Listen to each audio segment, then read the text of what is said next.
The Witcher 3 Wild Hunt next generation version has arrived, and this brings many new features. One of these is a photo mode. Now this photo mode can be accessed within any time during the game, and this can be literally any time between a mission or just generally roaming around the map. You've got access to new filters, being able to change the position of the camera and everything like that. Basically everything that you would expect from an open world photo mode that we see in many games now, and it's definitely something that the Witcher 3 Wild Hunt have been missing out on, but CDPR have added it with this latest update. So in this video we'll be doing a complete guide to this new photo mode in the Witcher 3 Wild Hunt and how to make the most of it. But just before we do get into all of that, please be sure to like, subscribe and hit that notification bell so you don't miss any content just like this. And I am running a giveaway on this channel. CDPR have confirmed there will be a physical copy of the next generation version of the Witcher 3 Wild Hunt, and this will be a complete edition of the game with all of the DLCs. Now you have the chance to win a free physical copy of the next generation version on a platform of your choice for completely free. All you have to be is a subscriber on the channel by the time that this physical copy does arrive. So let's get into the video. So here we are in the Witcher 3 Wild Hunt. This is the next generation version and we are on PC.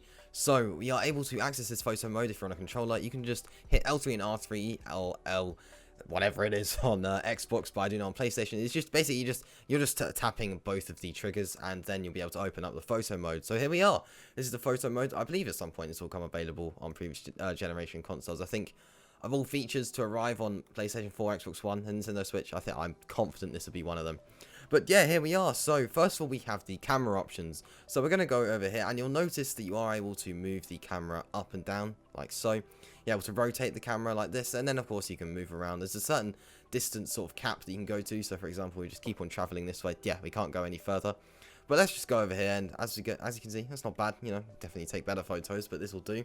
And so first of all, we have the FOV, and you can treat this as if you're zooming in and out. So for example, if we lower the FOV, and FOV stands for your field of view. If we lower it, then you'll be, you know, zoomed in further.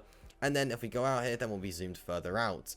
And yeah, so it basically just allows you for a bit of zoom. It looks a little odd when it's like this. You can sort of tell that it's a very high FOV, but we'll just keep this as the standard in the middle. And you can also tilt it. So for example, or you could tilt it all the way like this, and then you've sort of got a sort of vertical. If you wanted something on your phone, you know, a phone wallpaper or something, then there you go. You've got the opportunity there to do so, and you're able to tilt it the other way. If you wanted to sort of, maybe you wanted to do a sort of animation with the camera shake effects, this could be pretty useful. So those are the two sort of camera options that we have there. And if we go over to the depth of field, obviously it makes everything blurry. I can't quite remember what it's something about the focus, depth of field. I couldn't go in depth in it because I couldn't tell you exactly what it is. But there you go, you're able to sort of blur out the picture and basically change the entire depth of field of the photo.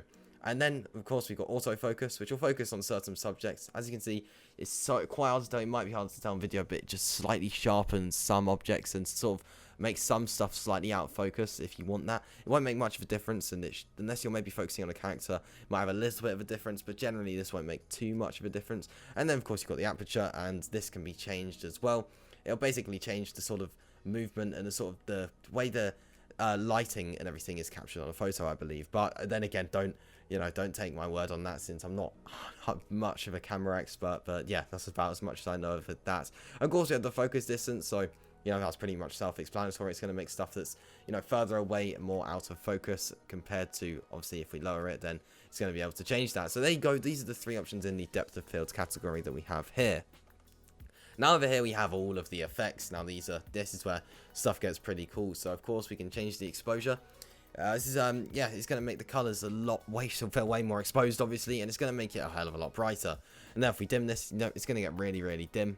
And the game's already pretty dark, so unless you're going for a really dark effect, I think even maybe, you know, here for example in this photo, maybe raising that a little bit can look pretty nice. And then of course you've got the contrast, which is gonna, yeah, in a game like this, it might not be the best of ideas. As you can see, that's if anything, actually, that looks, you can see the sort of over there in the distance, the sort of fire there, looks pretty cool. But we'll just keep this as the standard, which I believe was 1.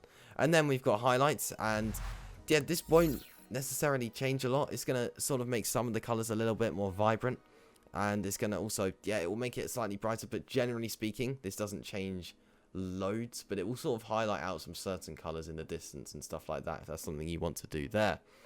Now over here, of course, we've got the color temperature. Now this is depth. As you can see, it's going to make things seem way more warm, and I think actually having this sort of maybe a bit higher can make things a bit more natural in a way. It's sort of got a bit of an orange feel to it because it's a bit warmer, but obviously we can make it a lot colder over here, hence the reason it's called the temperature. But yeah, as you can see, it sort of makes things a lot colder, In some ways, this can definitely help to make it all feel a lot more natural. So I think maybe this looks pretty cool here. And then the saturation, you know, everyone knows what the saturation does, and that can, yeah, you know, you don't want to put that to the extreme, but in a lot of ways, especially in the sort of fire and stuff like that, can make things feel a lot more vibrant and alive, and that's something I really like about saturation. And now we have the chromatic aberration, and probably pronounced that wrong to be fair, but it's basically going to make, sort of gives a dizzy feeling to the entire sort of picture. Obviously, some people, you know, if you're wanting to do having a picture in a tavern or something like that, then it could be a pretty cool thing to raise, and I think it's actually a pretty cool effect to have. But generally speaking, for this photo, I think we should keep this a minimum. And then we have the grain. Now the grain's obviously going to give it that sort of film grain sort of color, and yeah, it sort of gives it that sort of vintage style effect. I wouldn't go overboard on this, since I think, you know, it can make it look a little, it's a bit too much, but I think something like this looks really, really clean. I think it, yeah, definitely gives a vintage effect. You wanted to go for some sort of cool documentary type of thing. This is really cool. I think, yeah, gives a really cool vintage effect. And obviously, we can go back to our character model over here and take a look. And, you know, I think if you're trying to go for a sort of video where this would be useful, sort of documentary sort of video, cinematic video, this could be really, really cool to have. So maybe in a thumbnail, something like that. But for this photo, I think it's definitely best to keep that at the lowest. And then over here in the overlay section, then we are able to sort of change the colors slightly. You know, it will dim areas, as you can see in the top left and top right, the corners basically. It is getting a little dimmer, and then we can obviously make that way brighter if we go to the other end, and it's going to do the complete opposite over here, which could be pretty cool if you wanted to focus right on one subject. You know, for example, for over here at Geralt, then we may want to focus exactly on him, which I guess could look pretty cool if that's something you're trying to go for. Obviously, you know, this is nowhere near a good photo at all, but we're able to do that if we want to. So we'll just put this back to the default, and then, yeah, we'll be able to take a photo, basically, and we'll go over how to do that. So, yeah, we'll just put this back to 1, and it's generally speaking 1 or 0 is going to be the default value for everything. And then, now for taking a photo, we can hide the UI by hitting the right stick, and this will hide the UI, and then we can just take a screenshot on whatever software we want to. Or, as you can see, we're able to take a screenshot within the game. And since I'm on PC, I'm not entirely sure where it's to be saved. But there you go, screenshot will be saved. And I believe that will be within the game files, and you'll be able to access that there. So there you go. That is basically how you take a photo within the Witcher 3 Wild Hunt using the brand new photo mode. This can be used anywhere, at any time, really.